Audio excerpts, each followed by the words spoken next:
ya Pak. Romaldis. Rotua, mimpin doa lah.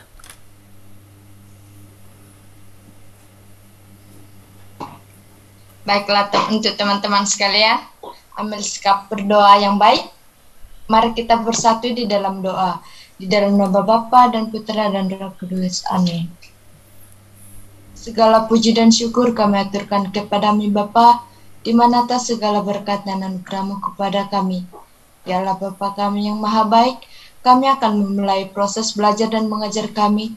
Bimbinglah kami, sertailah kami, supaya proses belajar dan mengajar ini berjalan dengan lancar, mulai dari awal, pertengahan, sampai akhir seturut dengan kehendak-Mu. Kemuliaan kepada Bapa dan Putra dan Roh Kudus, Seperti pada permulaan, sekarang, sepanjang segala abad. dan Amin. sepanjang segala abad. Amin. Dalam nama Bapa dan Putra dan Roh Kudus. Amin. Baik, selamat pagi teman-teman. Selamat pagi Pak. Semoga istirahat 1 minggu dengan Pagi, ujian Pak. membuat Anda lebih bersemangat untuk belajar begitu ya. Yang jelas ujian bukan akhir dari segalanya. Tapi moga-moga Anda lalu tahu, membantu Anda, oh kalau saya belajar ini nanti kira-kira dampaknya begini dan begitu kan ya. Baik, sekarang kita lanjutkan topik kita tentang suara hati dan iman. Jadi kalau pertemuan yang ke-8 kemarin, ke-7 kemarin kita bicara soal suara hati secara filosofis. Kita sudah tahu bahwa suara hati adalah kesadaran moral dalam situasi konkret. Ketika ada 3 lembaga normatif yang saling bertabrakan, maka suara hati adalah kesadaran manusia, bukan pertama-tama adalah suara Tuhan. Maka suara hati bisa salah. Tapi meskipun begitu, suara hati bisa dipertanggungjawabkan. Dengan cara apa? Dengan menghadapkan dengan berbagai macam data, dengan berbagai macam informasi, terbuka akan berbagai macam data dan informasi yang baru. Sekarang kita mau bertanya, bagaimana hubungan, relasi, konektivitas antara suara hati dan iman itu? Apakah suara hati begitu menjadi perwujudan iman atau tidak? Nah, itu pertanyaan dasar yang mau kita lihat dalam pertemuan kali ini. Silakan kelompok yang bertugas.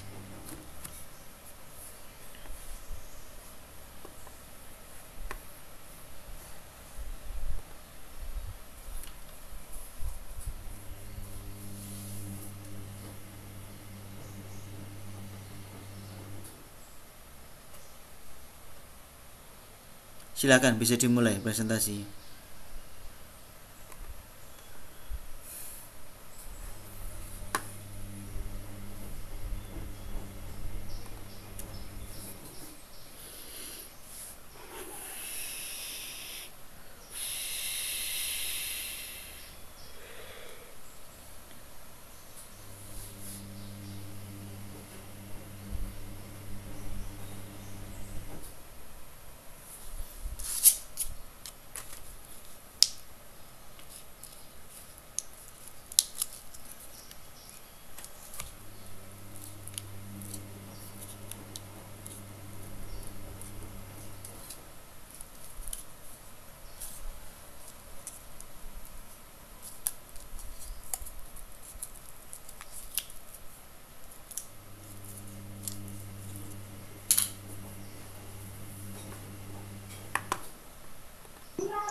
Mohon maaf Pak, sebentar. Ini WiFi apa Rubin sedang ini Pak, error Pak. Atau bisa kirim ke saya, lalu saya share screen bisa, kalau mau. Sehingga Anda tinggal apa, bisa off cam lalu bicara begitu, silahkan kalau mau.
Baik, selamat pagi semuanya. Di Selamat sini pagi. saya dan Suster Indah akan mempresentasikan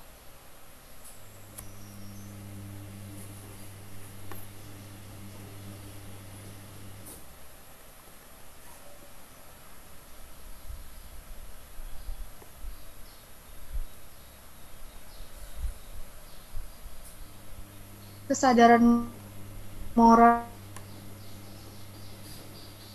perbuatan moral, dan suara hati menjalankan dua fungsi. Yang pertama, pernyataan atau keputusan yang menentukan nilai dan keputusan untuk bertindak. Setiap perbuatan manusia ingin mencapai suatu bagaikan tujuan atau menciptakan suatu bagaikan hasil atau memperoleh sesuatu yang berharga berdasarkan pertimbangan. Orang biasanya memutuskan dan bertindak. Lalu yang kedua ada praktis namun tidak irasional. Keputusan praktis dan langkah untuk bertindak didahului oleh pertimbangan dan biarpun tidak ada alasan yang memaksakan keputusan tertentu, namun selalu dapat diberi alasan untuk tindak.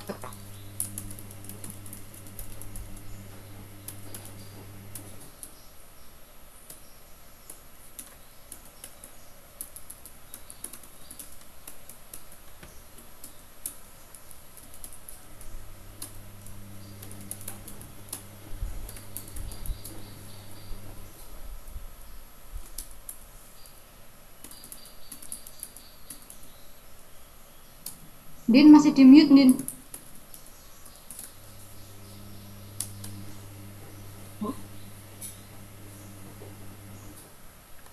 Hilang. Hilang, Pak. Karena double share, itu dua akun tadi ya, share screen dan ini ya. Tapi kalau satu wifi sama saja soalnya.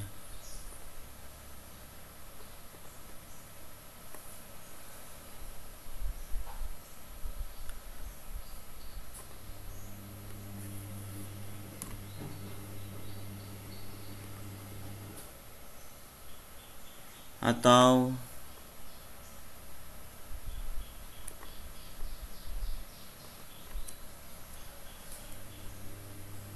PowerPoint bisa dikirim lewat chat juga bisa.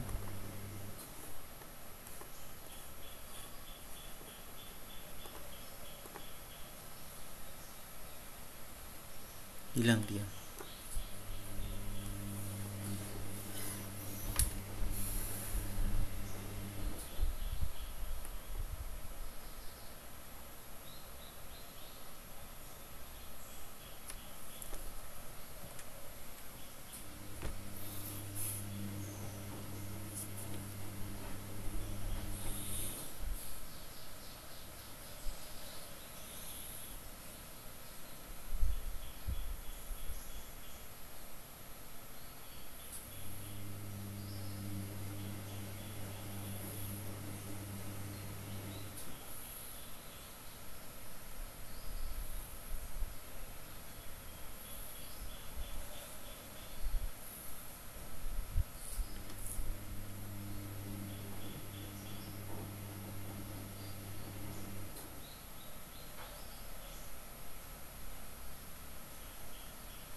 Baik, saya akan mengulangi yang mengenai suara hati menjalankan dua fungsi. Yang kedua yaitu ada praktis namun tidak irasional. Keputusan praktis dan langkah untuk bertindak didahului oleh pertimbangan dan biarpun tidak ada alasan yang memaksakan keputusan tertentu, namun selalu dapat diberi alasan untuk keputusan dan tindakan. Keputusan dan tindakan moral itu bersifat pribadi. Keputusan suara hati tidak bisa diwakilkan kepada orang lain. Dan dengan tindakan suara hati dimulai dan diciptakan sesuatu. Yang tanpa tindakan pribadi itu tidak ada.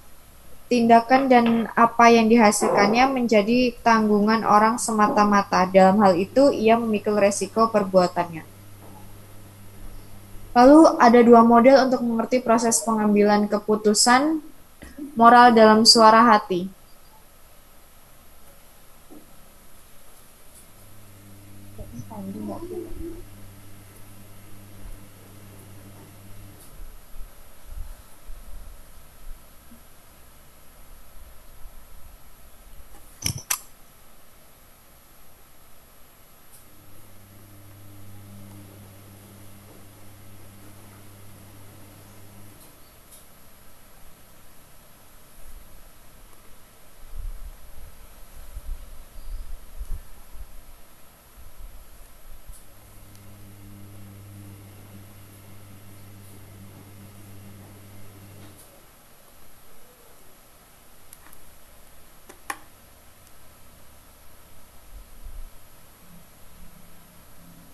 Din, gimana kalau PPT-nya kamu kirim ke saya, Din?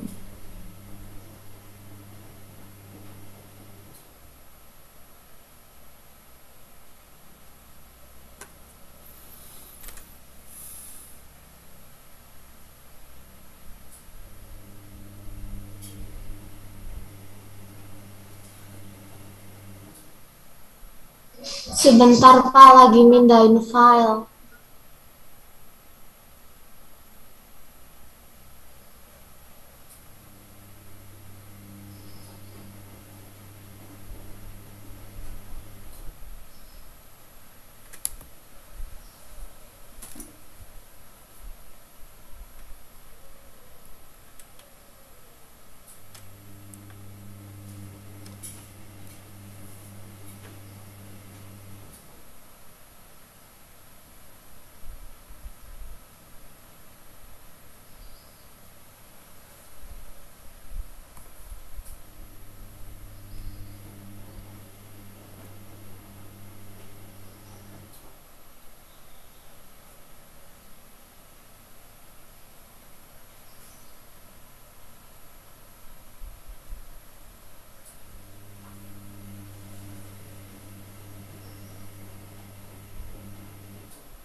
Selanjutnya, ada dua model untuk mengerti proses pengambilan keputusan moral dalam suara hati.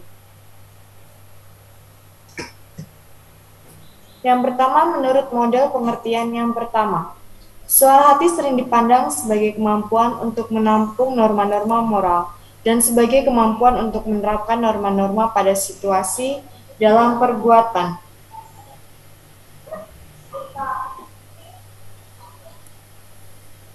Menurut pandangan tersebut, suara hati terikat ketat pada norma-norma dan norma-norma merupakan pengertian dasar perihal baik dan jahat.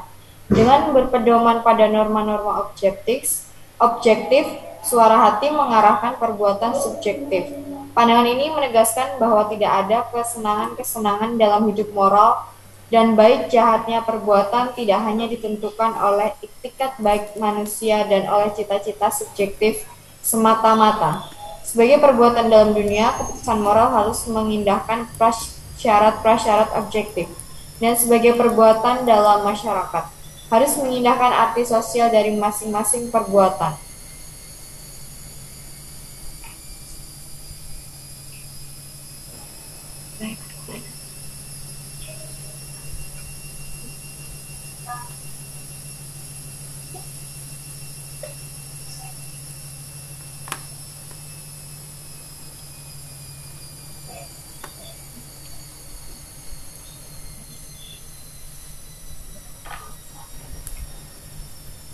Lalu yang kedua, ada model kedua berpangkal pada pengertian orang akan hidupnya. Hidup dipercayakan pada manusia sendiri dan dipertanggungjawabkannya sendiri. Mengingat pengarahan dan nasihat yang tercantum dalam norma, orang mencari keputusan yang tepat dan sesuai dengan tuntutan setiap situasi dan perbuatan. Dengan demikian, diciptakan rancangan kelakuan yang unik dan khas. Memang, model pertama pula sangat menegaskan kebebasan suara hati. Menurut model pertama pula, keputusan suara hati merupakan norma subjektif terakhir yang mengikat secara mutlak. Namun dalam model kedua, unsur subjektif ini menjadi titik tolak pemikiran. Model pemikiran kedua ini terutama ditemukan dalam etika situasi, sebagai reaksi terhadap suatu etika yang memandang suara hati terlalu legalistik. Etika situasi sangat menonjolkan kembali kebebasan dan tanggung jawab, keberanian untuk memikul resiko, kejujuran dan fantasi dalam perbuatan. Dengan itikat baik pada setiap saat dan dalam masing-masing situasi, orang akan menemukan penyelesaian baik bagi setiap persoalan. Norma tidak ditolak, namun dipernyatakan kegunaannya. Cinta kasih merupakan satu-satunya pedoman yang praktis dan berguna. Semacam kompas ke arah jalan yang benar dan menuju penyelesaian yang baik. Keputusan suara hati sebagai perwujudan iman.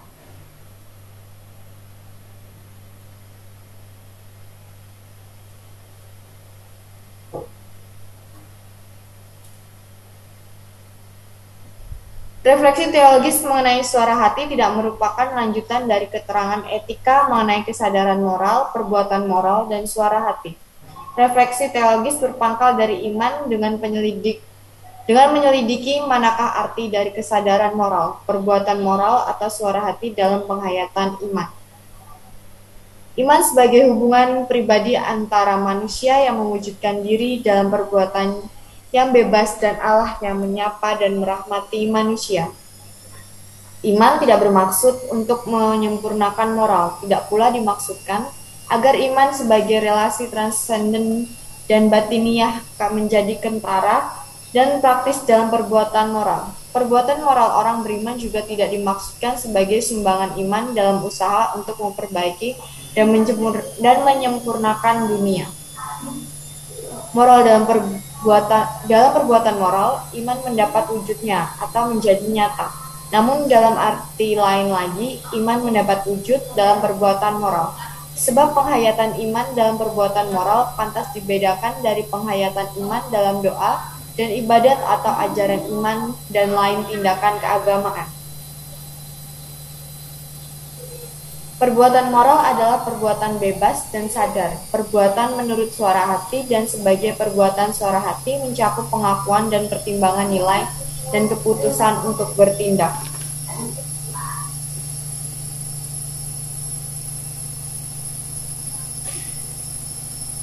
Presentasi selanjutnya akan dilanjutkan oleh Suster Indah.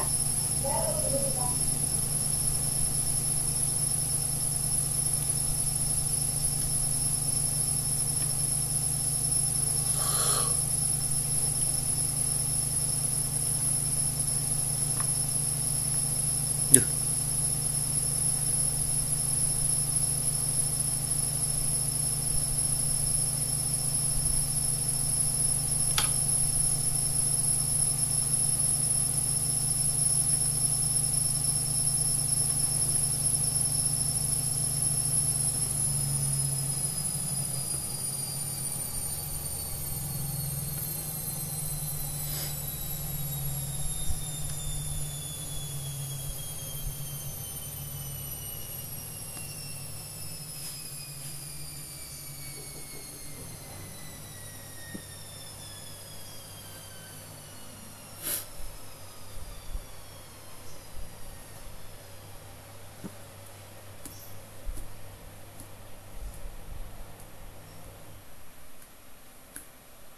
Bab 9 tentang suara hati dalam tradisi Kristiani.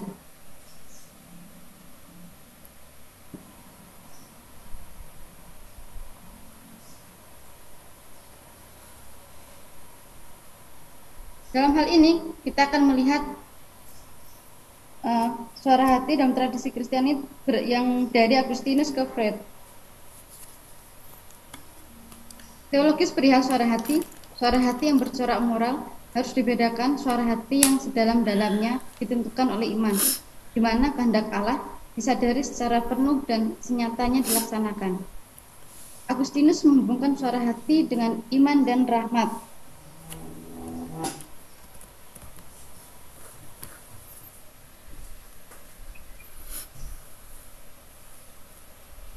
Filsafat dan teologi dalam abad pertengahan membedakan dua medan dalam suara hati, yaitu sinteresis dan sineidesis.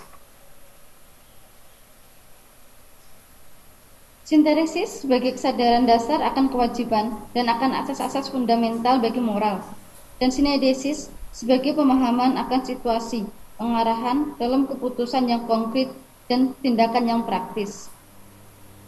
Khususnya mengenai sinteresis, timbullah pertanyaan mengenai kaitannya dengan iman.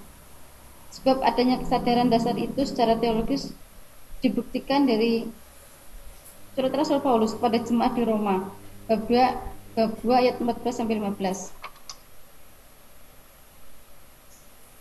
Yang ketiga, menurut Thomas Aquinas, suara hati adalah soal mengerti, memahami, dan menangkap dengan daya pengertian manusiawi. Suara hati adalah fakultas intelektus di bawah pengaruh nominalisme. Pandangan itu berubah.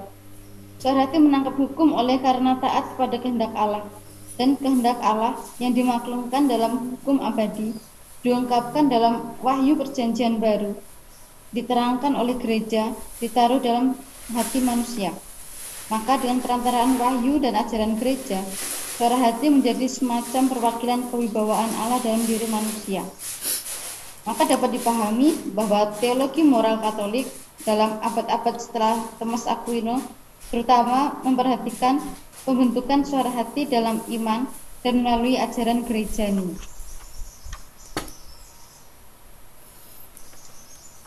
Baik karena taat menjadi semboyan bagi teologi moral Katolik setelah Konsili Trente. Moral semakin bercorak otoritatis. Menurut Thomas Aquinas, adanya kewajiban moral terbukti karena ada kesadaran moral di hadapan Allah. Utamaan dari suara hati adalah taat kepada hukum moral di bawah bimbingan gereja.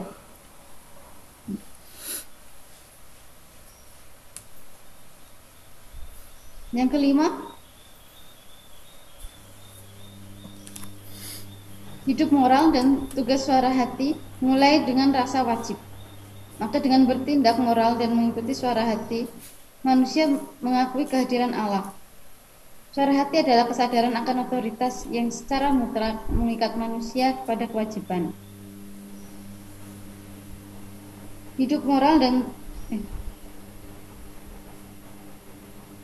kewajiban yang mengikat seperti ini hanya mungkin dibebankan kepada manusia oleh orang lain. Sebab itu, hidup moral mengandaikan seorang yang lain di atas manusia. Dalam suara hati timbul kesadaran bahwa manusia bertanggung jawab kepada seseorang, wajib mengaturkan hormat dan bakti kepadanya. Suara hati memperingatkan manusia akan hukum abadi yang ditaruh di dalam pribadi manusia dan tidak mungkin ditawarkan. Kesadaran akan kehadiran Allah adalah di luar jangkauan pemikiran teoretis. Dalam suara hati, manusia sadar akan tuntutan dari yang lain yang menghukum atau mengganjari manusia. Dalam suara hati, manusia sadar akan Allah yang memberi dan menjamin hukum abadi. Bagi Kant, yaitu suara hati adalah kesadaran akan otoritas yang secara mutlak mengikat manusia kepada kewajiban.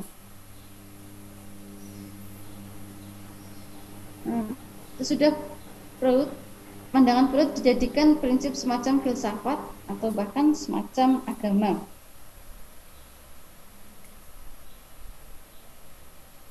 Di sini menurut Freud, yaitu hukum dalam hati manusia adalah hasil internalisasi atau introyeksi.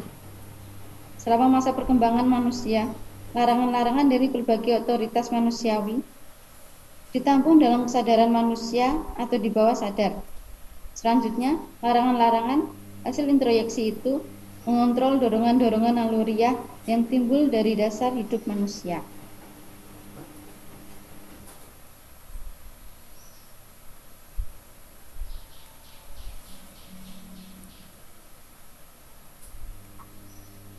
Berikutnya, tentang kebebasan suara hati dan iman menurut Konsili Vatikan II.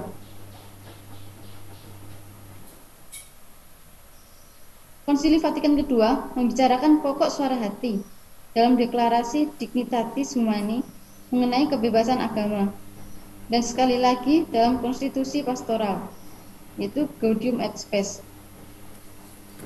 Diskusi dalam konsili mulai dengan soal kebebasan agama. Yang pertama kita akan membahas dari Dignitatis Humani, yaitu pernyataan mengenai kebebasan agama, yaitu suatu keterangan dan pembahasan yang lebih bercorak filsafat. Kebebasan agama dalam pandangan umat Kristiani.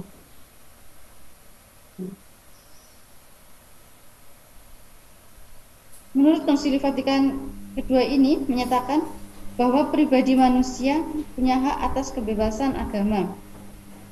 Selanjutnya, konsili menyatakan bahwa hak ini nyatanya berdasarkan martabat pribadi manusia, sebagaimana itu dikenal melalui wahyu sabda Allah dan melalui pengertian manusia sendiri. Secara langsung, Dignitatis Humani bicara tentang hak setiap manusia akan kebebasan agama. Maka tidak dipermasalahkan iman sebagai sikap pribadi atau hakikat manusia yang beragama atau kebebasan suara hati, melainkan dibicarakan suatu hak individu dalam masyarakat. Setiap orang mempunyai hak untuk menghayati agamanya dengan bebas, tanpa paksaan dari pihak manapun juga. Namun, menurut konsili, hak kebebasan agama bukan hanya soal politisi praktis saja. Menurut konsili, hak atas kebebasan agama berdasarkan martabat manusia sebagai pribadi.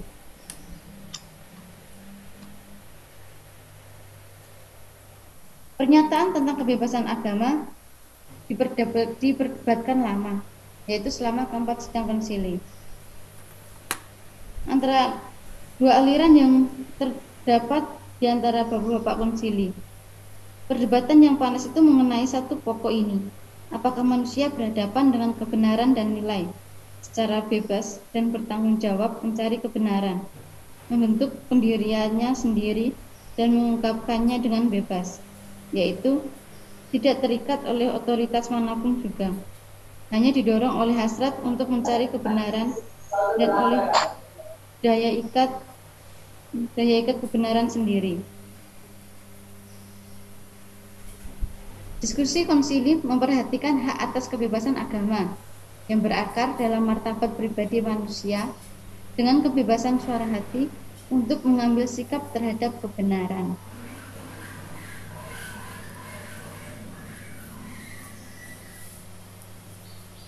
Harus dibedakan dengan jelas dari liberalisme moral, dari pandangan etika situasi, dan dari individualisme.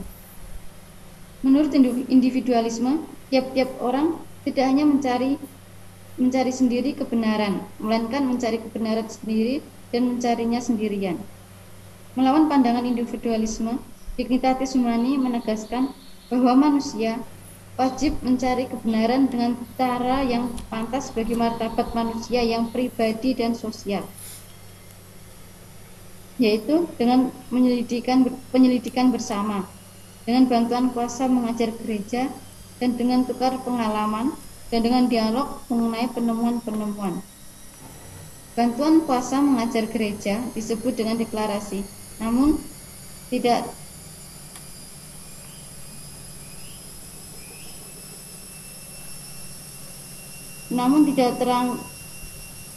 diterangkan lebih lanjut. Kebenaran bukanlah subjektif semata-mata, melainkan kebenaran secara hakiki adalah komunikabel. Menurut konsili, penyelidikan yang bebas adalah langkah pertama dalam proses mencari kebenaran, dan kebenaran yang harus dipegang teguh dalam pengakuan pribadi. Yang kedua, kita melihat dari menurut dokumen Gaudium et Spes. Dalam bagian pertama, gereja dan panggilan manusia, martabat pribadi manusia, konstitusi pastoral Gaudium et Spes memuat suatu artikel dengan judul martabat suara hati moral. Dalam pribadi manusia ada sesuatu yang mengatasi dunia dan yang lebih luhur dari masyarakat, yaitu suara hati.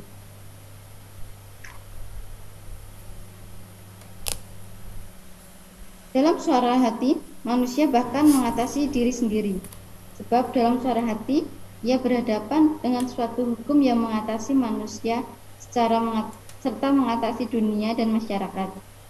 Suara hati adalah tempat transendensi manusia. Transendensi ini merupakan inti martabat manusia dan mencegah jangan sampai manusia menjadi semata-mata sebagian dari alam atau unsur anonim dalam masyarakat manusiawi. Manusia mempunyai dalam dirinya sesuatu yang lebih mendalam, yang mengangkat manusia di atas segala barang duniawi dan organisasi sosial. Yang B, pada dasar suara hati, manusia menemukan hukum yang tidak ia berikan sendiri dan yang harus ia taati.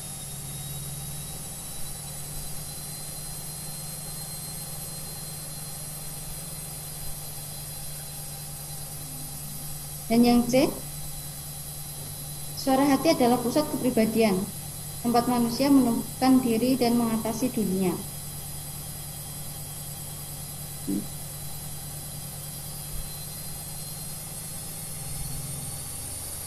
Suara hati adalah pusat kepribadian, tempat manusia menemukan diri dan mengatasi dunia. Ini adalah tempat manusia bertemu dengan Allah, tempat manusia menentukan arah hidupnya. Itulah transendensi manusia. Menurut teks konstitusi, dalam suara hati manusia berhadapan dengan suatu hukum yang mengatasi dan mengarahkan manusia. Hukum itu diberikan oleh Allah dan harus ditaati oleh manusia.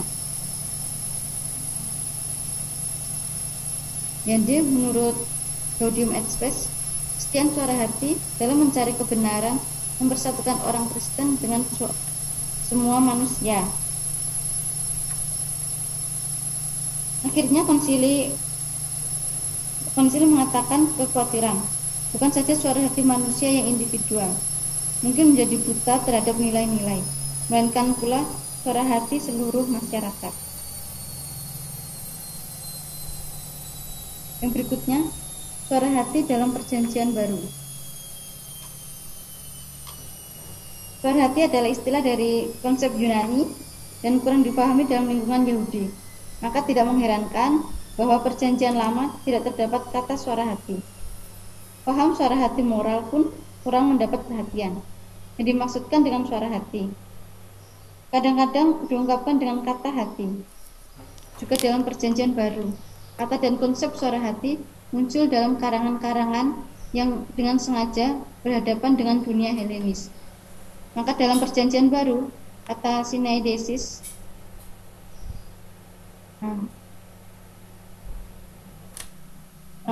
maka suara hati hanya terdapat dalam karangan-karangan Paulinis, dan oleh sebab itu teologi moral sering mulai menguraikan suara hati berpangkal pada surat Paulus. Namun dalam surat-surat Paulus, kata syneidesis tidak mempunyai arti yang khas dan baku. Maka dari surat-surat Paulus pasti tidak dapat disimpulkan suatu ajaran lengkap mengenai suara hati.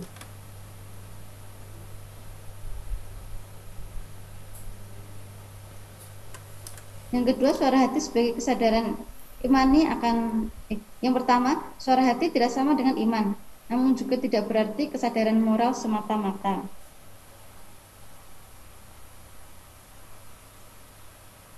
Sebab orang tidak mengambil keputusan moral untuk memikul penderitaan. Orang Buddha yang mengambil keputusan moral untuk orang Buddha yang Kristen pun tidak dapat membuat sekedar perhitungan untuk rugi dan membandingkan penderitaan sekarang ini dengan kemuliaan nanti yang diharapkan datang kelak. Sebagai jasa moral, penderitaan tidak menjadi rahmat. Dalam kesadaran pribadi akan hubungan imani antara manusia dan Allah, penerimaan praktis dan sadar akan penderitaan pun menjadi rahmat. Maka, syneidesis bukanlah semata-mata kesadaran atau pertimbangan moral, melainkan kesadaran praktis akan hubungan pribadi dengan Allah, sejauh hubungan itu menjadi praktis dalam perbuatan. Yang kedua, suara hati sebagai kesadaran imani akan Allah dan kesadaran moral sekaligus terdapat dalam surat Rasul Paulus yang pertama kepada jemaat di Korintus. Relasi sosial orang Kristen dengan teman-teman dan tetangga menimbulkan soal jika mereka diundang untuk pesta. Pesta-pesta seringkali diawali dengan korban di kuil, dan sisa daging persembahan dikembalikan kepada keluarga, entah dimakan dalam tempat suci sendiri atau di rumah keluarga pada kesempatan pesta, atau bahkan dijual di pasar. Di jemaah Korintus, ada yang merasa bebas ikut makan jika diundang untuk pesta, karena dewa-dewa kafir adalah sia-sia dan daging persembahan tidak lebih daripada daging biasa. Ada juga yang menolaknya. Jangan sampai orang yang dimerdekakan oleh Kristus menyerahkan diri kembali ke dalam kuasa kejahatan. Perihal makan daging itu, Paulus mempersoalkan kaitan antara iman dan pengetahuan akan Allah. Dengan suara hati, atau syneidesis sebagai kesadaran moral yang dirangkum dan dibina oleh iman, gnosis tidak cukup karena membuat orang sombong. Hanya kasih yang membangun, dan orang yang mengasihi dikenal dan dirahmati Allah.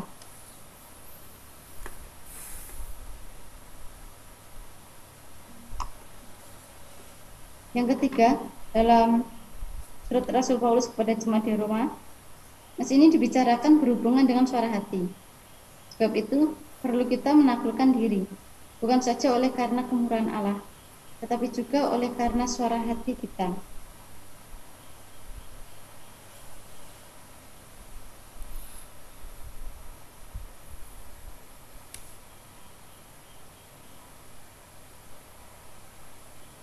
Yang keempat, itu tentang berhubungan dengan pengertian suara hati.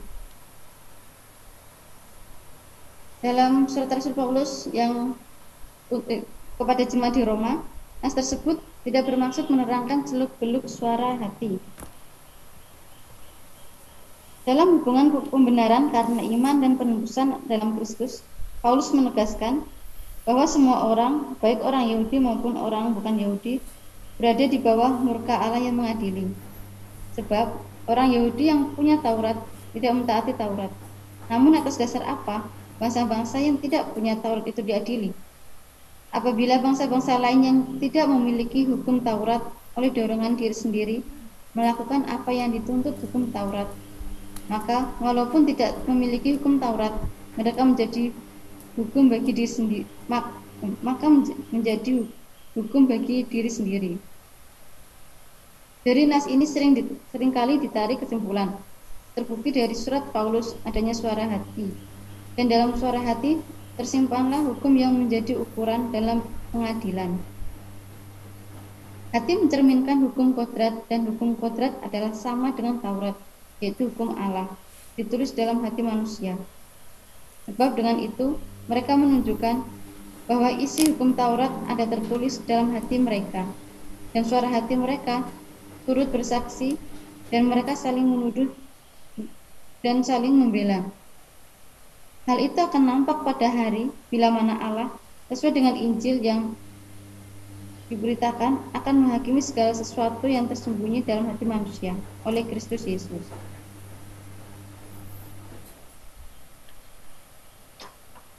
Yang kelima, berhubungan dengan tugas kerasulannya, Paulus menyebut suara hati dalam suratnya, yaitu kami mempresentasikan diri kepada setiap suara hati manusia di hadapan Allah.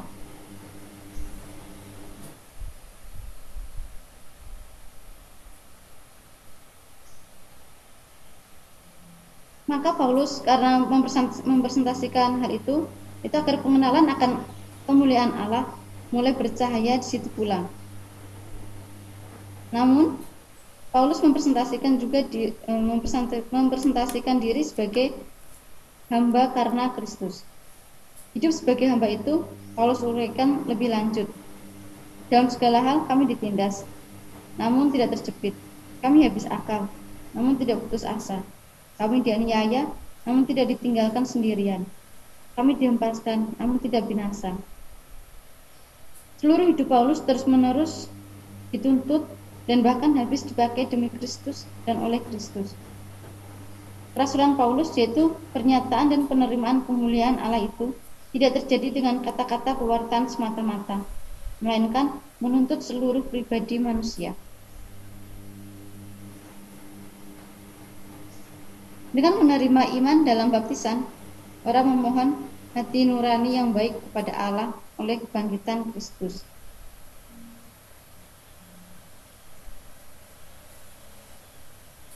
Jika orang menerima pewartaan rasul dan menjadi percaya, percayalah pengenalan akan kemuliaan Allah pada wajah Kristus. Dengan menerima iman dalam baptisan, yaitu adalah hati nurani yang baik dan oleh kebangkitan Kristus. Pokok kristologi ini sangat ditekankan oleh surat kepada umat Ibrani. Sedangkan kurban perjanjian lama tidak dapat membersihkan hati nurani.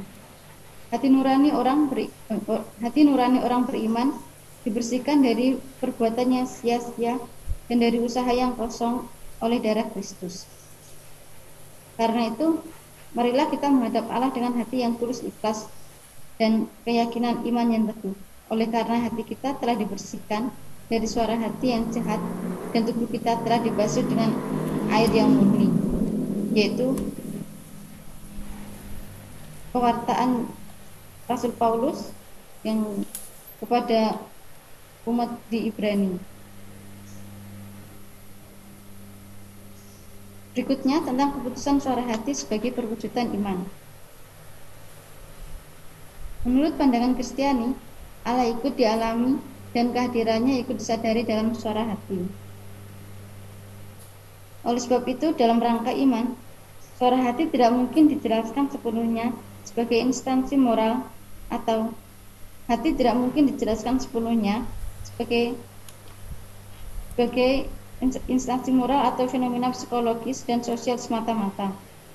Namun bagaimana melihat dimensi teologis dari suara hati itu? Dan kata lain, sejauh mana suara hati dapat disebut suara Allah? Kesaksian-kesaksian tradisi memperlihatkan sekurang-kurangnya 4 model pemikiran mengenai hal itu, yaitu adanya model yang tidak langsung, yaitu dalam tradisi setelah Agustinus, suara hati dipandang sebagai suara Allah. Jauh suara hati menyuarakan rasionalitas manusia. Dan tidak jarang, suara hati dipandang sebagai tempat di mana Allah menyampaikan kehendaknya kepada manusia. Semakin manusia mengenal dan menguasai diri, semakin ia mesti berjumpa dengan Allah, karena hanya Allah yang mengenal hati manusia. Arti dari suara hati yang moral akan nyata sepenuhnya jika perjumpaan manusia dengan Allah menjadi jelas dalam panggilan. Maka dalam rangka iman, suara hati adalah teonom. Sejauh manusia bukan ukuran bagi segala-galanya. Namun teonom ini tidak dapat membatalkan otonomi manusia. Manusia sendiri tetap memikul beban untuk mengambil keputusan dan mempertanggungjawabkannya. Yang ketiga, keputusan suara hati adalah perwujudan iman. Dalam suara hati, orang beriman mencari kehendak Allah. Dalam suara hati, manusia menentukan hidupnya sendiri di hadapan Allah. Dialah satu-satunya yang mengenal hati manusia. Kehadiran Allah dalam Kristus menjadi nyata bagi orang beriman. Dalam suara hati dan dengan suara hati, manusia menempuh jalan keselamatan bersama Allah, agar kemuliaannya semakin menjadi nyata. Maka orang dapat berbicara mengenai budi yang dibaharui dan mengenai suara hati yang ditebus. Sekarang kita masuk dalam bab 10 tentang pembinaan suara hati untuk membina iman. Yang pertama, dalam bagian suara hati dan tanggung jawab. Tanggung jawab moral bahwa manusia wajib mengikuti keputusan suara hatinya. Suara hati adalah pusat eksistensi manusia sebagai pribadi. Dan prinsip tanggung jawab moral menegaskan bahwa manusia tetaplah subjek dari perbuatannya.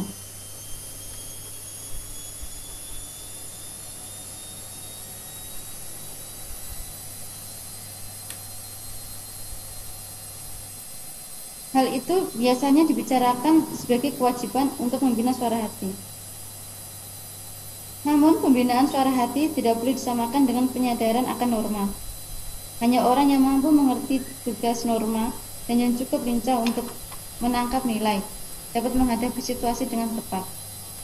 Pembinaan suara hati itu menuntut pula agar orang semakin sadar akan kondisi individual dari hidupnya, akan pandangan-pandangan nilai yang telah diinternalisasi, akan kepentingan-kepentingan pribadi dan kelompok yang mengarahkan pengertian.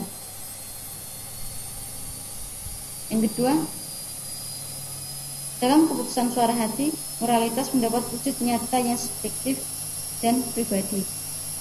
Dengan demikian, keputusan dan tindakan masing-masing dikaitkan dengan suatu konteks makna hidup yang diyakini manusia dalam rangka keyakinan akan makna hidup itu, baik tugas-tugas dan nilai-nilai yang dihadapi manusia maupun cita-cita dan interese yang mendorong dia.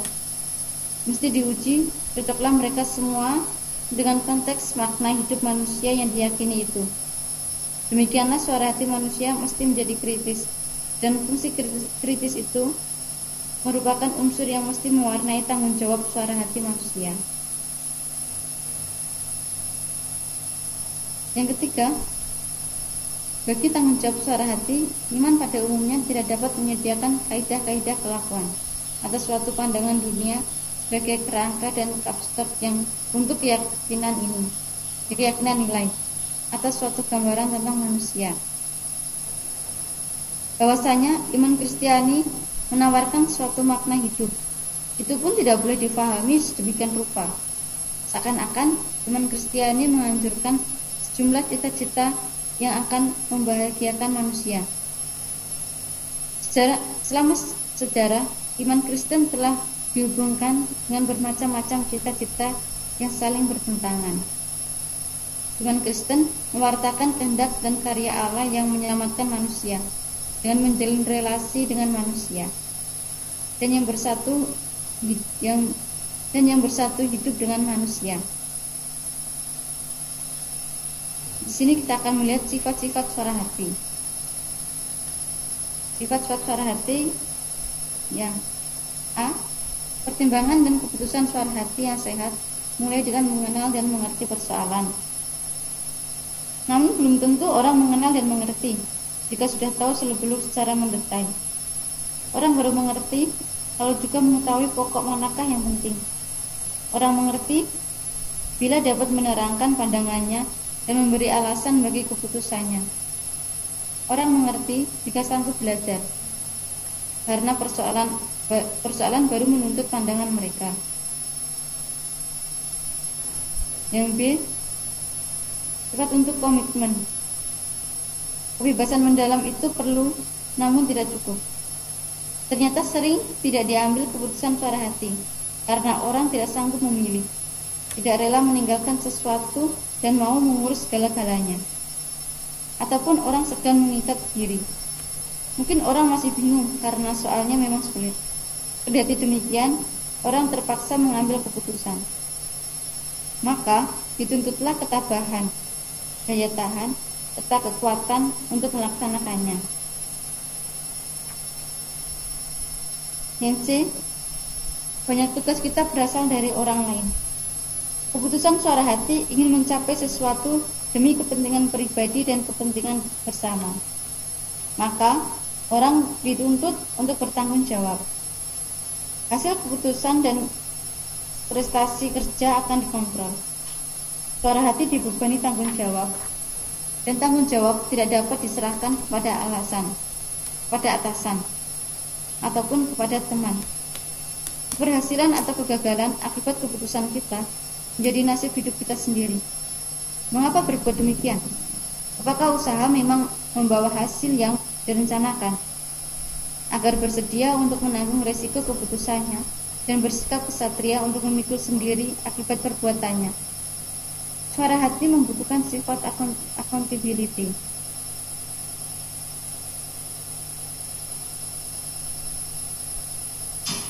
Berikutnya, itu mengenai kebebasan suara hati sebagai keutamaan. Yang pertama, kebebasan suara hati ini menjadi aktual sebagai hak dan kebebasan untuk menolak perintah-perintah yang tidak adil, kuasa-kuasa yang tidak adil, dan dalam hak asasi untuk kebebasan agama.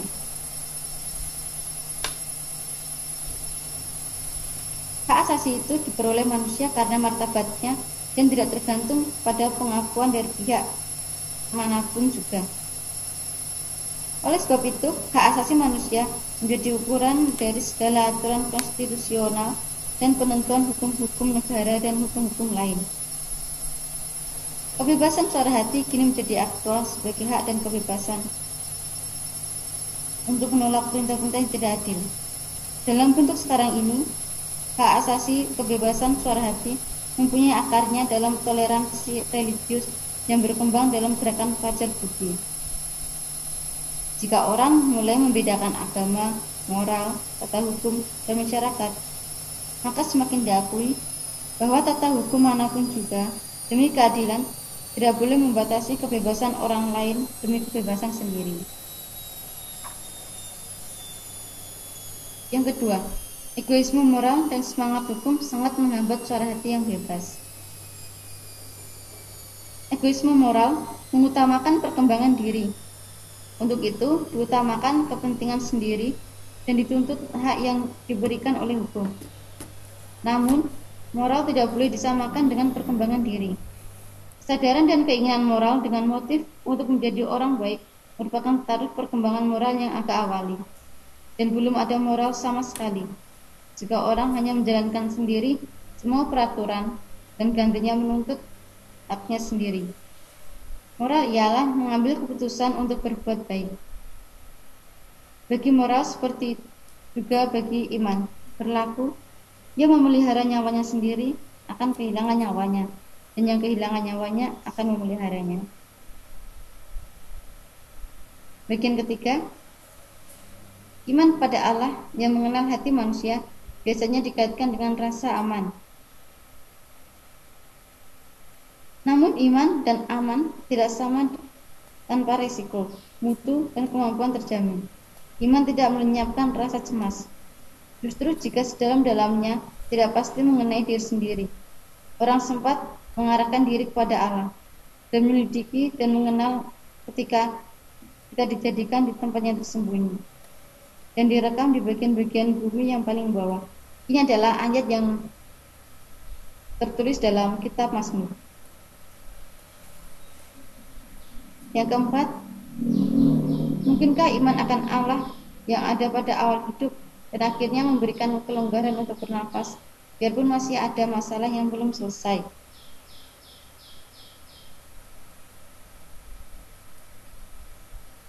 Memberi rasa tenang, biarpun kekurangan waktu, memberi optimisme, biarpun seringkali kita gagal dan belum tahu penyelesaiannya. Iman tidak sama dengan pembinaan suara hati yang bebas. Apakah iman menyumbangkan motivasi atau kekuatan?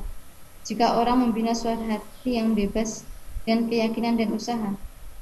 Uraian teologi mengenai iman dan uraian antropologi mengenai suara hati tidak membuktikan adanya sumbangan seperti itu.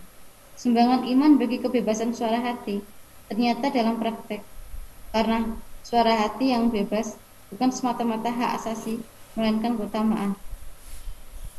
Keutamaan tidak ada selain dalam usaha. Berikutnya tentang pendewasaan moral. Proses perkembangan suara hati diuraikan dalam psikologi perkembangan. Di sini hanyalah beberapa gagasan teologi moral yang dikaitkan kembali dengan tahap-tahap perkembangan kepribadian. Yang pertama, suara hati berkembang. Suara hati berkembang bila orang sanggup untuk mengakui suara hati dan membiarkan diri dibimbing oleh keputusannya. Suara hati mulai berkembang bila orang bertekad untuk mempertimbangkan kelakuan dengan wajar dan untuk mengarahkan kelakuan dengan setia sesuai dengan keputusan suara hati. Kesetiaan terhadap suara hati tidak mengurung manusia dalam egoisme. Tanggung jawab dalam suara hati menghadapkan orang kepada Allah untuk menyerahkan diri kepada kehendaknya. Yang kedua, suara hati berkembang jika ketergantungannya diakui dan diolah. Biasanya orang dapat semakin beralih dari pola perbuatan yang didalangi oleh superego kepada suatu pola kelakuan yang dipertanggungjawabkan sendiri. Biarpun pengaruh pendidikan tak pernah dapat ditinggalkan, namun nilai-nilai yang ditanam oleh pendidikan dapat diterima, disadari, dan semakin diperhitungkan. Prasangka-prasangka yang disadari mulai diatasi.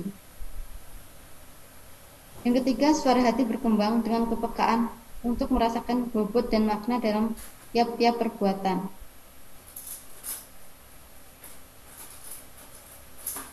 Suara hati yang dewasa tidak mencukupi diri dengan pengertian dan penerapan normal. Sebelum nilai dipertanggungjawabkan dalam keputusan penilaian, maka dialami secara langsung dalam perbuatan-perbuatan, karena menggerakkan hati, karena cocok, karena mengena, karena indah dan menarik. Untuk dapat merasakan nilai, orang perlu membuka hati terhadap dunia, terhadap lingkungan, terhadap kewajiban. Untuk merasakan nilai, perlu ada keheningan dan kesepian yang menghindari keributan dan membiarkan dunia, lingkungan, dan tugas berbicara pada kita. Yang keempat, membentuk suara hati selalu dihubungkan dengan kesadaran normal. Namun suara hati dewasa tak pernah hanya menghafal norma-norma saja. Suara hati dewasa pun membutuhkan informasi yang luas tentang soal-soal hidup yang aktual dan tentang pendapat-pendapat moral yang bersangkutan. Untuk itu, suara hati dibantu dengan membaca dan mendengar nasihat-nasihat yang kompeten. Nomor 5, suara hati dibina dengan latihan untuk mempertimbangkan nilai dalam kasus yang kompleks. Pertimbangan nilai mengandaikan kesanggupan untuk bertindak wajar, untuk melawan godaan, untuk mengontrol kecenderungan, untuk memantapkan dan cita-cita, untuk mengorbankan kepuasan langsung, dan sementara ini demi hasil jangka jauh, untuk mengorbankan kepentingan pribadi demi kepentingan bersama. Yang keenam, suara hati dibina berhadapan dengan Allah. Pembinaan religius mesti melibatkan kepribadian paling intim. Pembinaan suara hati orang beriman ditekan dalam keterbukaan dan harapan hati manusia pada Allah. Keputusan suara hati semakin dialami sebagai hasil sentuhan Allah pada hati manusia. Berikutnya, tentang suara hati dan otoritas. Dalam lingkungan orang Katolik, sikap suara hati terhadap otoritas dan terhadap pedoman-pedoman moral yang diberikan oleh otoritas merupakan soal tersendiri. Beberapa catatan ini merupakan peralihan pada pasal berikut yang akan membicarakan persoalan teologi moral mengenai wewenang gereja terhadap norma. Soal Katolik tentang suara hati dan otoritas adalah masalah peralihan. Mungkin gereja Katolik pernah merupakan kelompok teratur dan seragam dengan syarat-syarat ketat. Anggota-anggota gereja terikat pada jemaah dan pimpinan gereja mengatur semua cabang. Peraturan sewajarnya hanya diberikan, pelaksanaan mungkin dikontrol. Banyak orang Katolik menginginkan bahwa para pemimpin dalam gereja main peran sebagai bapa dalam keluarga. Bapa mengenal seluruh keluarganya, Bapa tahu suka duka seluruh keluarganya. Bapa bisa memberikan pedoman atau nasihat, membantu dalam pelaksanaan, dan kalau perlu memberi hukuman. Nah, sekian materi dari bab 8 sampai bab 10 tentang suara hati dan iman. Ya, terima kasih. Terima kasih.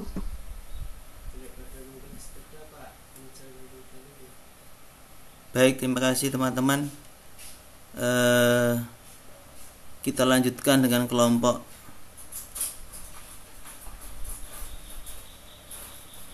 penanggap untuk memberikan catatannya. Silahkan.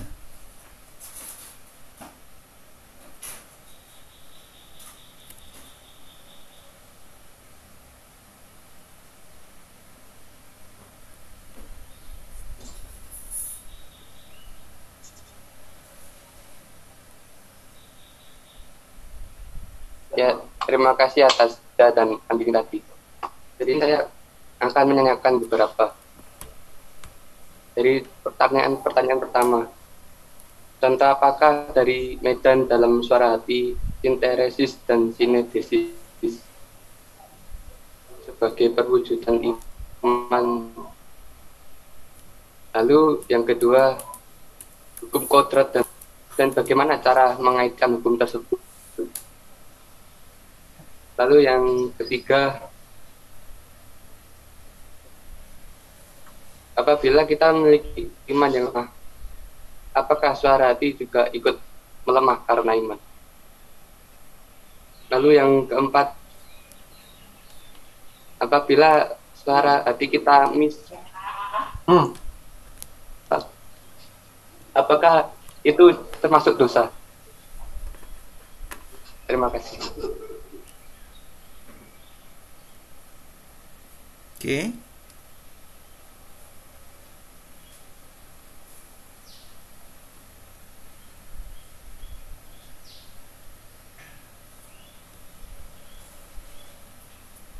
Ada lagi?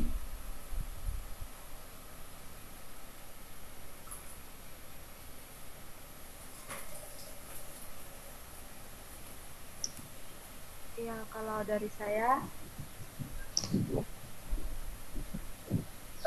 mengapa pertanggungjawaban suara hati itu perlu? Dan yang kedua, mengapa perbuatan moral bebas dan sadar?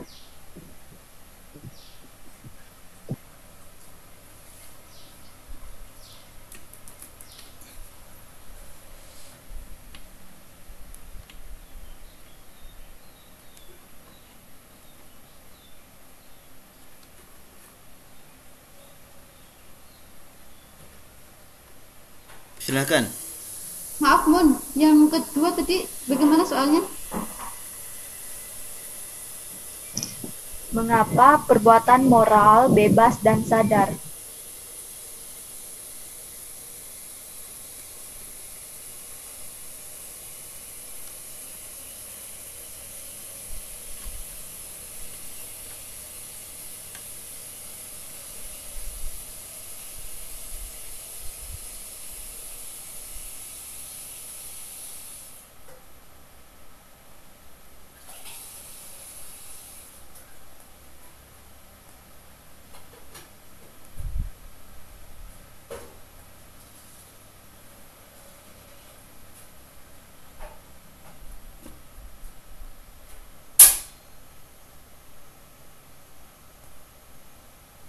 Pak Resto, untuk pertanyaannya Fajar saya ketinggalan Pak. Apakah Diulang enggak apa. Fajar bisa diulang supaya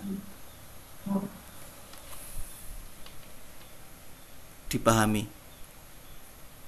Silakan Fajar. Oke. Baik. Pertanyaan pertama dari saya, contoh apakah dari medan dalam suara hati, sinteresis dan sinetesis sebagai perwujudan iman?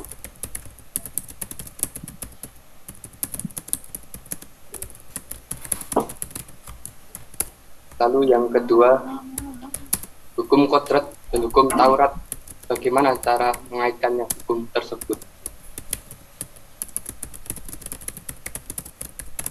Kodrat atau Taurat? Dua-duanya, Pak. Lalu yang ketiga, apabila kita memiliki iman kita yang melemah, apakah suara hati juga ikut melemah karena iman?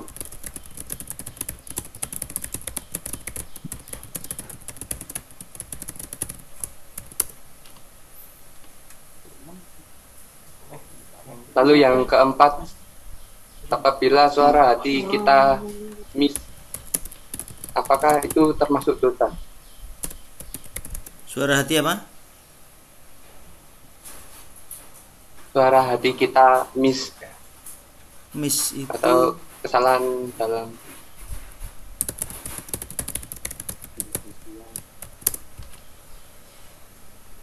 sesuai.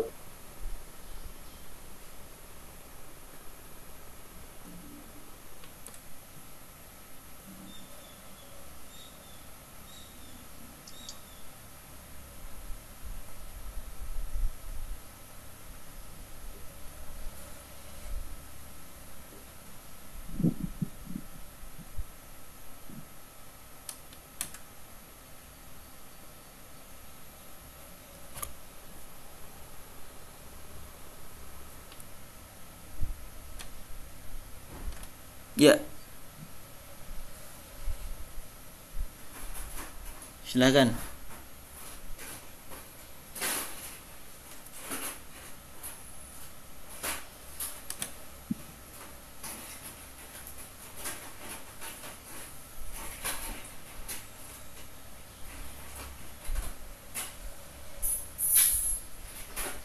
saya mau mencoba menjawab yang pertanyaan dari Fajar yang bagian suara hati lemah. Jika iman kita lemah, apakah suara hati kita lemah? Itu menurut saya pribadi, jika iman kita lemah, pasti suara hati kita lemah, karena kita tidak mempunyai pilihan-pilihan baik, pilihan-pilihan yang bisa mendukung moral kita. Kalau misalnya kita beriman, lalu kita memilih sesuatu dengan suara hati, karena iman itu kita tahu bahwa suara hati, suara hati, jawaban dari suara hati kita itu akan benar. Tapi jika kita lemah, bagaimana pengetahuan kita tentang kebenaran Allah itu juga akan lemah.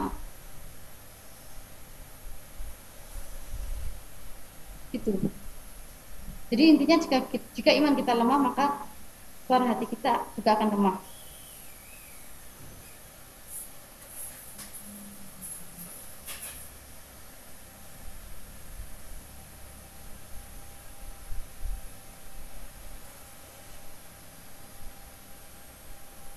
Begitu Fajar atau bagaimana? Kalau iman lemah, suara hati lemah, begitu Surya. Iya Pak.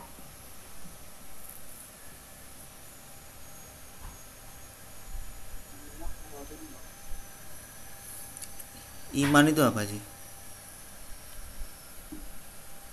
Ya iman itu adalah rasa kepercayaan saya akan Tuhan, akan karya Tuhan. Ayo, iman itu apa?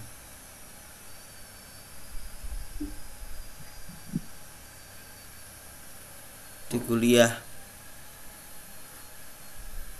di awal Pak sudah menjelaskan ada 3 hal penting soal wahyu, iman, moral. Iman itu apa?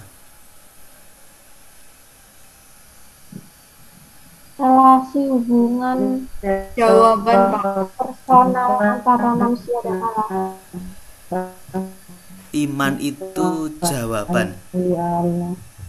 Iman itu persetujuan. Gitu?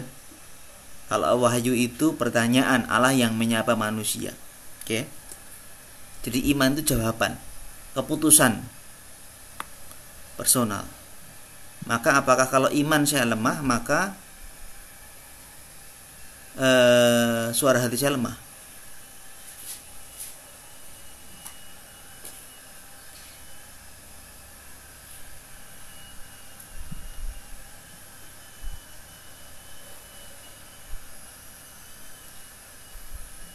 Iman lemah itu macam mana?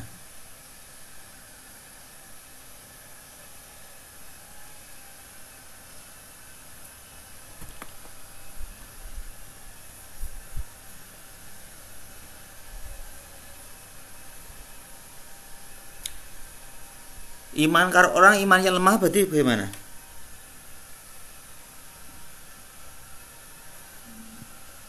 Nah, seperti merasa takut, terus kurang percaya gitu Pak. Orang yang iman lemah berarti dia menolak Allah toh? Ada ketidakpercayaan pada Allah kan?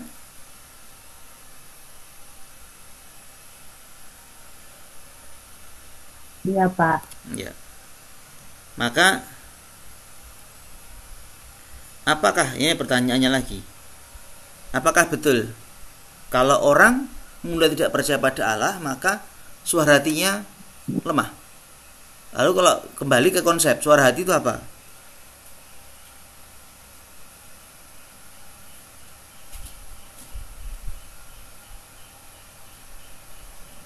Suara hati adalah keputusan moral dalam situasi konkret, ya kan? Nah, gimana ini? Pertanyaannya lalu begini, apakah orang tidak beriman yang tidak percaya pada Allah bisa punya suara hati? Kan lalu ke situ. Bisa Pak. Hah? Bisa Pak. Iya. Ayo. Bisa enggak? Bisa. Bisa Pak. Bisa, karena suara hati itu kesadaran moral saya sebagai manusia dalam situasi konkret. Jadi belum tentu juga ada relasi antara iman dan suara hati. Belum tentu ada, belum tentu. Seorang yang tidak percaya pada Tuhan tetapi percaya pada nilai-nilai kemanusiaan, dia punya suara hati sebagai manusia.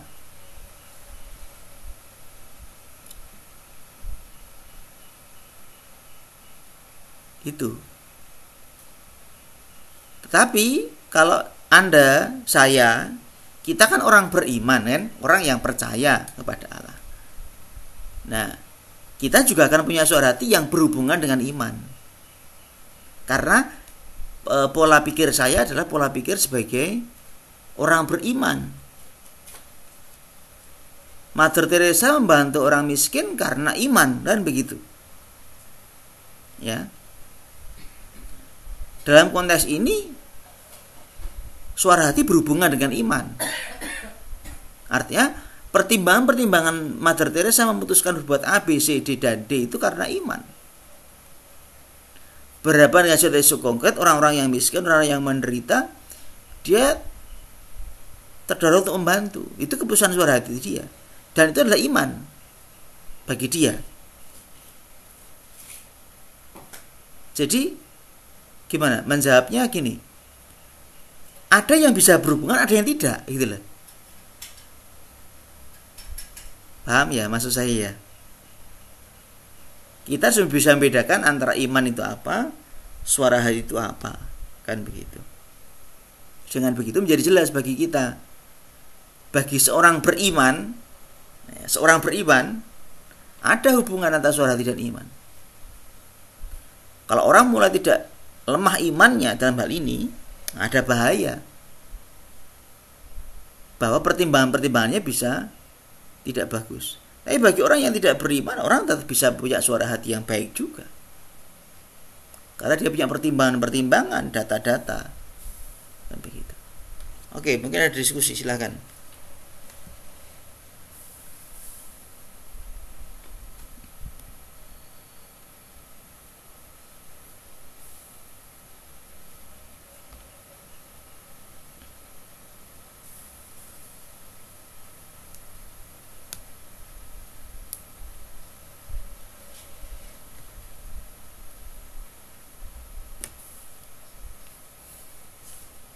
Tanggapan? Pak, berarti kalau misalnya kita ini sudah tidak beriman ya, kita merupakan orang yang tidak beriman. Apakah kita masih mempunyai karunia untuk mempunyai suara hati yang yang baik? Bisa saja, Suster. Ya, saya pernah cerita enggak ya? Rektor Harvard sekarang ini adalah seorang ateis. Harvard University, sebuah sekolah yang berbasis keagamaan Kristen itu, yang awalnya dibentuk oleh gereja Kristen itu, sekarang ini rektornya ateis. Tetapi dia mengedepankan nilai-nilai kemanusiaan, persaudaraan, kemanusiaan antar semua orang, tidak peduli agamanya apa. Apakah dia tidak punya suara hati ketika mengedepankan kemanusiaan itu?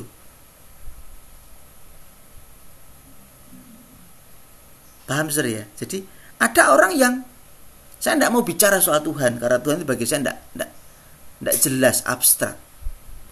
Tapi saya percaya pada manusia dan saya percaya pada nilai-nilai kemanusiaan. Bahwa kalau saya melukai orang lain, saya juga akan terluka. Bahwa kamu adalah sesama saya yang perlu saya hargai. Kamu ada pribadi yang berharga. Itu ada. Ada manusia sekarang ini yang seperti itu. Dia tidak mau percaya pada konsep-konsep tentang Tuhan. Bahkan menurut dia terlalu abstrak, terlalu nggak jelas, mengada-ada. Tapi dia percaya pada kemanusiaan, dia menghargai pribadi-pribadi yang lain. Ada itu.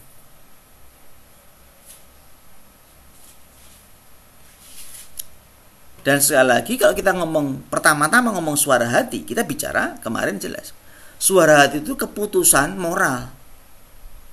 Dan tidak semata-mata sekedar berhubungan dengan iman, belum tentu. Maka di bukunya Bernard Kieser lalu akan dijelaskan kapan suara hati bisa menjadi perwujudan iman. Nah, itu baru dihubungkan.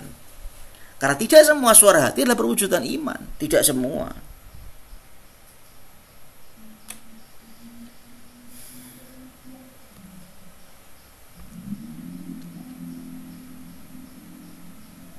Nah, pertanyaan ini harus suster tadi mungkin harus dijawab juga.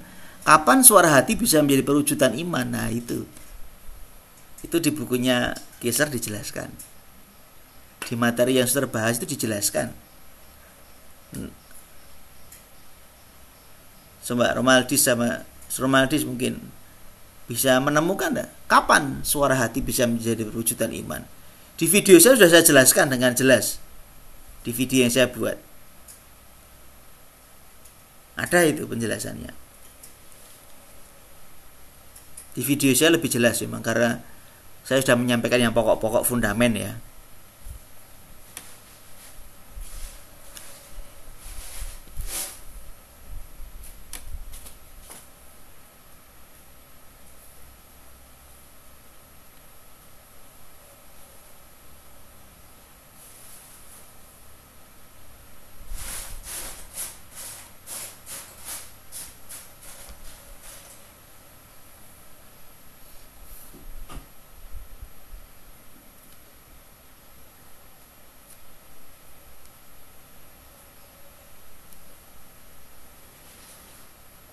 Ya, kalau dari saya, suara hati itu muncul ketika kita akan melakukan suatu tindakan, Pak. Di situ suara hati muncul untuk memberitahu kita apakah perbuatan itu baik atau tidak. Ya, tapi pertanyaannya adalah kapan suara hati itu bisa menjadi perwujudan iman? Artinya suara hati berurusan dengan iman gitu loh. Kalau penjelasan Kisar di awal itu kan sudah jelas ya. Itu sama dengan penjelasannya Manyis soal suara hati itu mempribadikan tindakan. Itu kan jelas kan, sama kan. Konsep-konsep di awal di tulisannya Kisar sebenarnya sama dengan tulisannya Manyis. Hanya di belakang lalu mulai kelihatan bagaimana dia menghubungkan antara iman itu dengan tindakan begitu. Iman dengan suara hati, sorry.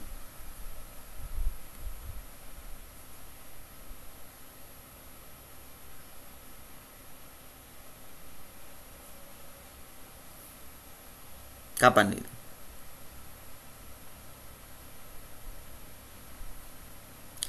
Sederhananya gini, apakah semua tindakanmu itu tindakan iman? Tidak, Pak. Tidak. Kamu bangun pagi itu tindakan iman bukan? Bukan. Bukan. Mandi? Bukan, Pak. Mandi? Berarti bukan, Pak. Belajar? Berarti Belajar? bukan, Pak. Bukan. Iya, Pak, iya. Tuh, iya saya tanya. Kan kita ngomongnya iman dan moral ya. Kita sekarang kan kuliah moral ya. Adalah iman, nanti kita di kuliah teologi nanti kita akan ngomong soal iman dan wahyu. Iman dan wahyu. Kalau kita ngomong moral, moral adalah perwujudan dari iman kan? Jelas ya. Moral, tindakan adalah perwujudan dari iman. Sejauh bagaimana? Sejauh apa sebuah tindakan itu berhubungan dengan iman?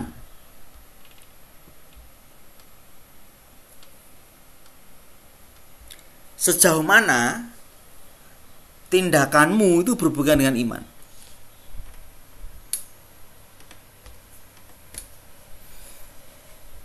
Maka saya tanya, makan itu perwujudan iman bukan? Bukan. Berarti saya mau makan tidak makan itu bebas, gitu ya? Iya. Ya, Pak. Berarti kalau saya tidak makan nggak apa-apa ya?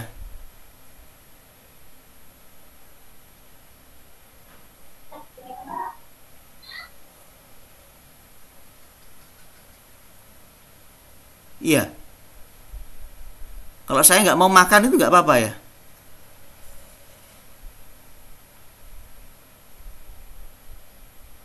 Harus makan, Pak. Gak apa-apa kalau selagi masih kenyang, Pak. Loh, saya nggak mau makan. Nggak peduli kenyang atau tidak, saya nggak mau makan. Itu gimana? Nggak apa-apa. Nggak apa-apa. Nggak apa-apa. Lalu karena saya nggak makan, maka tubuh saya sakit. Saya tidak ngomong soal kenyang dan tidak kenyang. Saya tidak mau makan sebagai manusia. Harus makan, Pak. Karena untuk menambah energi. Kalau saya tidak makan, Itu namanya kita menyiksa diri sendiri, Nanti Pak. bisa meninggal kalau nggak makan, Pak. kalau saya meninggal, kalau saya sakit, gara-gara saya tidak mau makan. Ini artinya apa?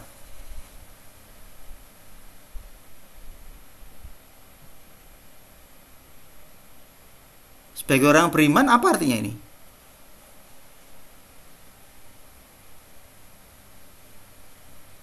Orang yang tidak mau makan, saya tidak peduli makan kenyang atau tidak ya, tapi orang yang tidak mau makan, misalkan, itu bersyukur tidak dengan hidup? Tidak, Pak. Tidak. Tidak, Pak. So, orang makan itu bisa menjadi perwujudan iman nggak? Bisa. Pak, karena ya bersyukur. Iya, itu bisa menjadi perwujudan iman. Saya makan, bukan soal kenyangnya ya, soal enaknya, tapi saya makan supaya tubuh saya sehat, karena ini tubuh yang diberikan Tuhan bagi saya. Dan saya mau berterima kasih untuk itu. Wah, saya tidak minta dikasih, tiba-tiba sudah dikasih kok. Ya kan? Jadi makan itu bisa menjadi perwujudan iman. Jelas? Bisa. Saya tidak ngomong bahwa makan itu selalu adalah perwujudan iman loh ya. Ingat ya, tapi makan itu bisa menjadi perwujudan iman.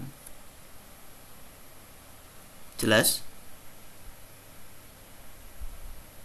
Maka ada orang makan yang tidak berurusan dengan iman, ada. Ya pokoknya makan aja.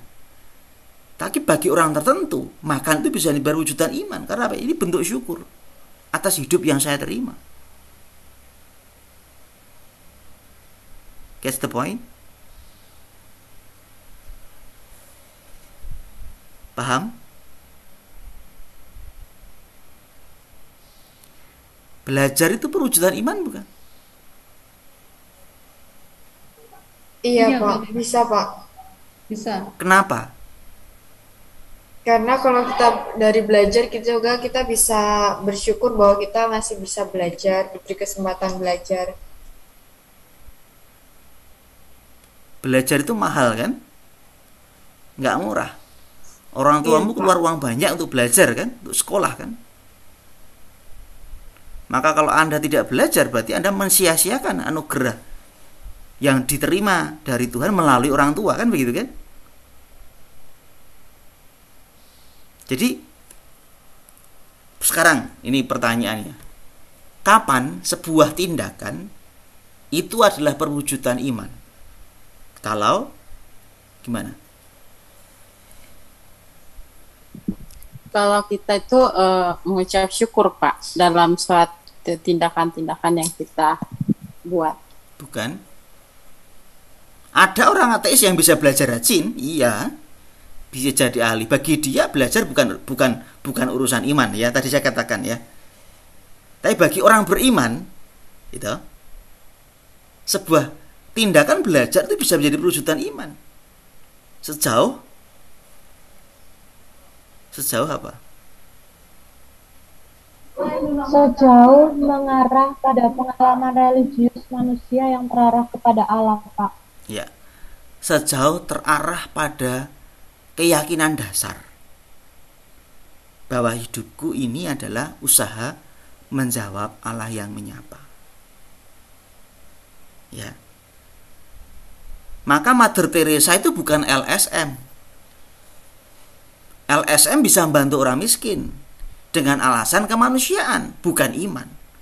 Tapi Mother Teresa membantu orang miskin karena alasan iman. Lihat ya, tindakannya sama, tetapi motivasinya berbeda. Jelas ya? Tindakan bisa sama, tapi motivasinya berbeda. Seorang yang tidak beriman, yang tidak religius, bisa melakukan tindakan-tindakan baik karena motivasi kemanusiaan. Filosofis, pemikirannya sebagai manusia. Tetapi kalau saya orang beriman, saya bertindak karena iman saya. Seperti Mother Teresa membantu orang-orang menderita karena dia melihat Yesus di situ. Jadi orang punya keyakinan dasar. Keyakinan dasar bahwa apa yang dia buat ini ditujukan semata-mata adalah usaha untuk menjawab Allah yang menyapa hidupnya. Jelas ya? Sampai di sini moga-moga jelas. Maka bagi Anda, kita orang beriman, belajar ini bisa menjadi perwujudan iman. Karena saya mau bersyukur pada Allah yang berhidup. Maka seorang calon guru agama yang tidak belajar itu menjadi sebuah masalah besar dalam konteks iman. Ya, Ini bedanya antara orang ateis dan orang beriman, ya. Orang beriman bergerak karena iman. Maka suara hati tadi juga bisa menjadi perwujudan iman kalau apa? Ini pertanyaan pokok soalnya.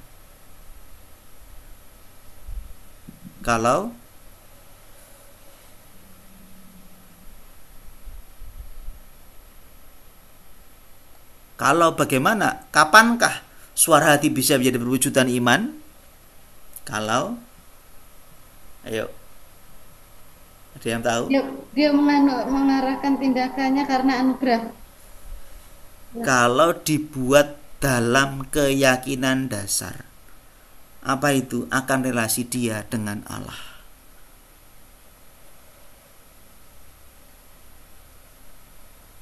Ya. Keyakinan dasar.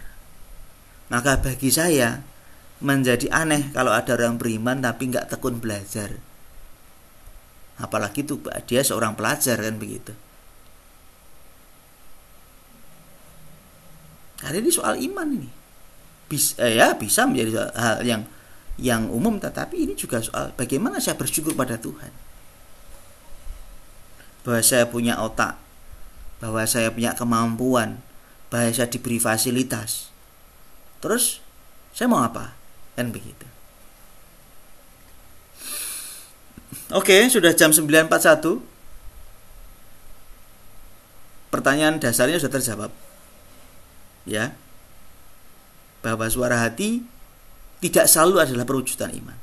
Tapi suara hati bisa menjadi perwujudan iman sejauh ditempatkan dalam keyakinan dasar. Bahwa saya ada orang beriman yang berusaha menjawab sapaan Allah. Contoh paling konkret, Anda bisa melihat Mother Teresa dibandingkan dengan LSM, Lembaga Sosial Masyarakat.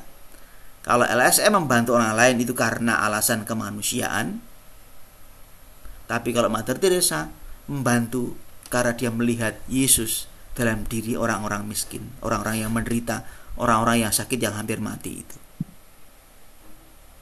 Motivasinya Mother Teresa adalah itu Yesus. Saya bantu dia karena itu Yesus. Kalau LSM karena dia manusia. Dia sama seperti saya. Lihat bedanya ya. Moga-moga jelas sekali di sini. Maka sejak sekarang Anda mulai berpikir, berefleksi. Gunanya refleksi di sini. Apakah tindakan-tindakan saya, apakah yang saya buat sekarang ini bisa menjadi perwujudan iman saya? Entah itu sekedar belajar, entah itu sekedar Anda aktif di organisasi, entah Anda berolahraga, entah Anda tidur dengan cukup, dan sebagainya dan sebagainya.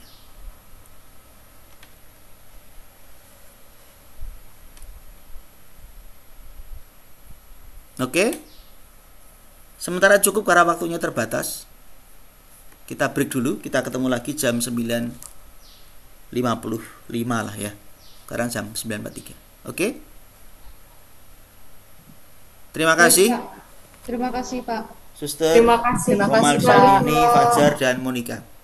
Terima kasih, Pak. Ya, terima kasih, Pak. Maaf tadi presentasinya terhalang sebentar di awal. Gak apa-apa. Sangat dipahami. Terima kasih, Pak. Yuk. Terima kasih, Pak.